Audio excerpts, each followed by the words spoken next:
নমস্কার বন্ধুরা, কেমন আছেন সবাই? আশা করছি সবাই ভালো আছেন, আমিও ভালো আছি। তো স্বাগত জানাচ্ছি আরও কিচেনে। তো বন্ধুরা, আজকে আমি আপনাদেরকে করে দেখাবো সরষে ইলিশ। তার জন্য ইলিশ মাছ কিন্তু আমি আগে থেকে কেটে ধুয়ে পরিষ্কার করে নিয়েছি। এখানে নিয়েছি আমি 6 পিস মাছ আর তিনটে নিয়েছি মাথা। এটা আমি আজকে সরষে ইলিশ করে আপনাদেরকে দেখাবো। তার জন্য কিন্তু আমি শিলপাটা নিয়েও বসে গেছি। আর এই কাঁচা লঙ্কা আর সরষে দিয়েছি, আর কাঁচা লঙ্কাটা কিন্তু আমার বাটা হয়ে গেছে অলরেডি। আর নিয়েছি সরষে প্রায় 2 চামচ 2.5 চামচের মতো। আমি এখানে সামান্য একটু জল দিয়ে সরষেগুলো দিয়ে দিচ্ছি, এটাও বেটে নেব। বন্ধুরা, অনেকে কিন্তু সরষের সাথে কাঁচা লঙ্কা লবণ দিয়ে বাটা করে, তেতো হয়ে যাওয়ার ভয় থেকে। আসলে সরষে কিন্তু তেতো হয় না, তেতো হয় কিন্তু মানুষের হাতে। অনেকের হাতে তেতো হয়, অনেকের কিন্তু হয় না। আর আমি কিন্তু অনেকটাই বেটে দেখি, আমার হাতে কিন্তু তেতো হয় না। আমি কিন্তু এমনি স্বাভাবিকভাবে বেটে নিই। আর মাঝে মাঝে আমি আপনাদেরকে সরষে দিয়ে তরকারিও রান্না করে দেখাই। আমি কিন্তু শুধু সরষেই বেটে নিই। আর এখন সেভাবে, আর আমি কিন্তু কালো সরষে নিয়েছি, হলুদ সরষে এখন আমার কাছে নেই, তাই শুধু কালো সরষেই নিয়ে নিলাম। আর এটা কিন্তু ছোটো দানা সরষে। আমি সুন্দর করে পেস্ট করে নেব।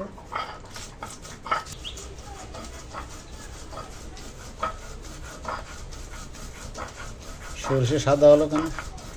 সরষে বাটলে এরকম সাদা হয়ে যায়, তাই।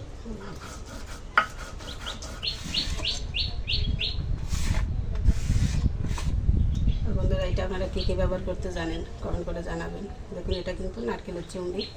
অনেকেই কিন্তু হাত দিয়ে এভাবে তুলে নিয়ে আসে মশলা কেটে, ওর থেকে কিন্তু এটা কত সুবিধা। আপনারা দেখুন, আমার হাতে কিন্তু কোথাও একটু লাগেনি। দেখুন,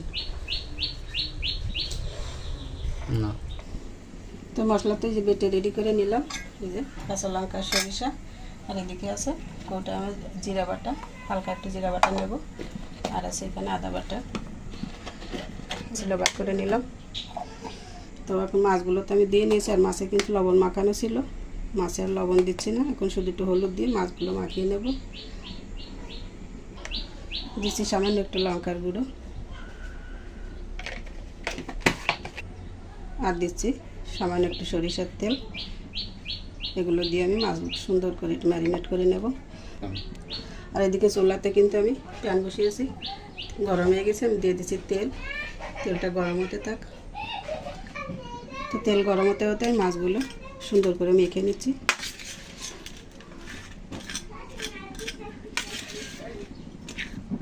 তো বন্ধুরা, মাছ তো আমি মাখিয়ে নিলাম, লবণ হলুদ, আর লবণ তো দিইনি, লবণ তো আগে দেওয়া ছিল। শুধু হলুদ লঙ্কার গুঁড়ো আর তেল দিয়ে মাখিয়ে নিলাম। তো বন্ধুরা, আমি একটা কথা বলি, রান্না কিন্তু একটা আর্ট। অনেকে মনে করতে পারে যে সরিষা ইলিশ কি এই পদ্ধতিতে করে।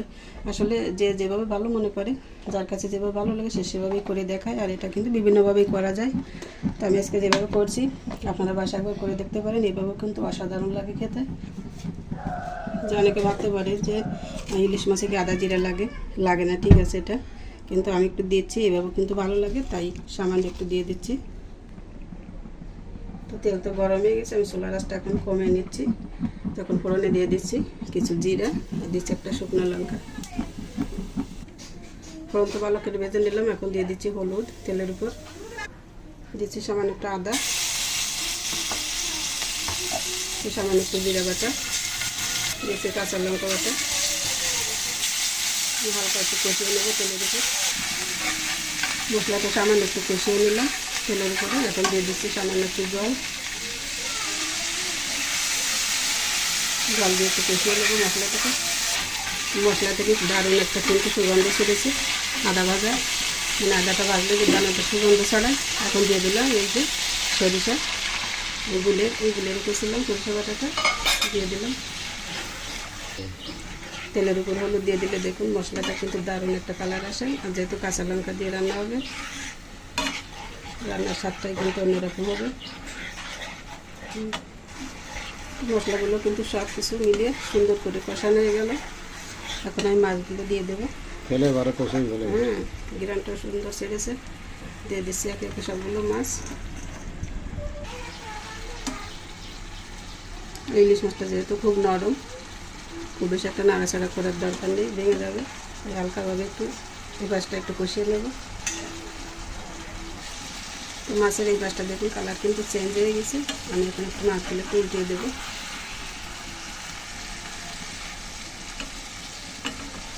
বন্ধুরা আমি কিন্তু কাঠের খুন্তিটা নিয়ে নিই, যে খুন্তিতে কিন্তু মাছটা উঠাতে সুবিধা হবে, এই কারণে কিন্তু আমি স্টিলের খুন্তিটা নিয়েছি।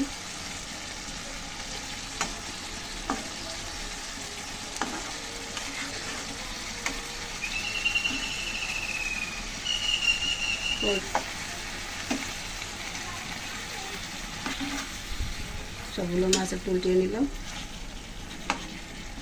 মাথা টোলটা রয়ে গেছে। এখন এই মাছটা একটু কষিয়ে দেবো, তারপর একটু জলের জন্য জল দিয়ে দেবো। যখন মাছ কিন্তু আমি ফার্স্টে ভালো করে কষিয়ে নিলাম, আর মশলা থেকে তেলও কিন্তু ছেড়ে দিয়েছে, একটু বেশি একটা নাড়াচাড়া করছে না। এভাবে একটু মাছগুলো হালকা একটু নেড়ে নিলাম, মাছগুলো যাতে লেগে না যায় তার জন্য এইভাবে একটু নেড়ে নিলাম। মাছটা সুন্দর করে মশলা সাথে কষে নিলাম। এখন এই তেলেরটা দিয়ে আমি জল দিয়ে দিচ্ছি একটু জলের জন্য।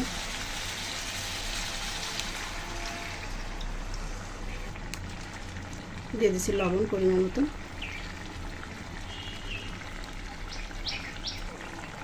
তরকারিতে খুব সুন্দর জাল উঠে গেছে। এখন দিয়ে দিচ্ছি একটু চেরা কাঁচা লঙ্কা দুটো।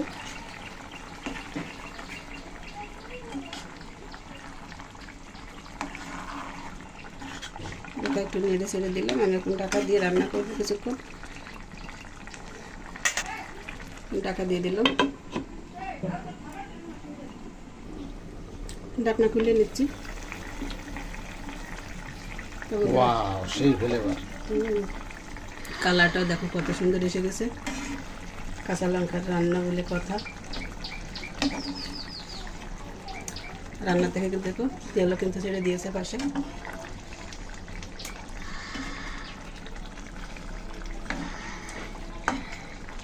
তো বন্ধুরা, সরষে ইলিশ রান্নার এই পদ্ধতি আপনাদের কাছে কেমন লাগলো কমেন্ট করে জানাবেন। আর আপনারা কীভাবে করেন সেটাও কিন্তু জানাবেন আমাদের। তো আমাদের রান্না ভালো লাগলে চ্যানেলটিকে সাবস্ক্রাইব করবেন, ফলো দিয়েও পাশে থাকবেন। আর যারা ইতির মধ্যে সাবস্ক্রাইব করে দিয়েছেন, ফলো করেছেন, তাদের সবাইকে জানাই আমি আন্তরিক শুভেচ্ছা ও ধন্যবাদ। তো বন্ধুরা, আপনাদের একটি লাইক কমেন্ট আমাদেরকে নতুন ভিডিও করতে কিন্তু অনেকটাই উৎসাহ জাগায়।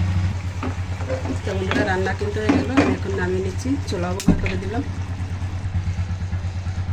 তো বন্ধুরা, আমি কড়াই থেকে কিন্তু নামিয়ে নিচ্ছি না, এই কড়াই ধরে রাখতেছে তরকারি। তা কেমন লেগেছে আপনাদের কাছে দেখতে কমেন্ট করে জানাবেন, তাহলে কিন্তু অনেকটাই কৃতজ্ঞ হবো। তো সবাইকে অসংখ্য ধন্যবাদ ও নমস্কার আজকের মতো। তো সবাইকে অসংখ্য ধন্যবাদ ও নমস্কার জানিয়ে আজকের ভিডিও এখানেই রাখছি। তো সবাই ভালো থাকুন, সুস্থ থাকুন, ঈশ্বর সবার মঙ্গল করুন। ধন্যবাদ।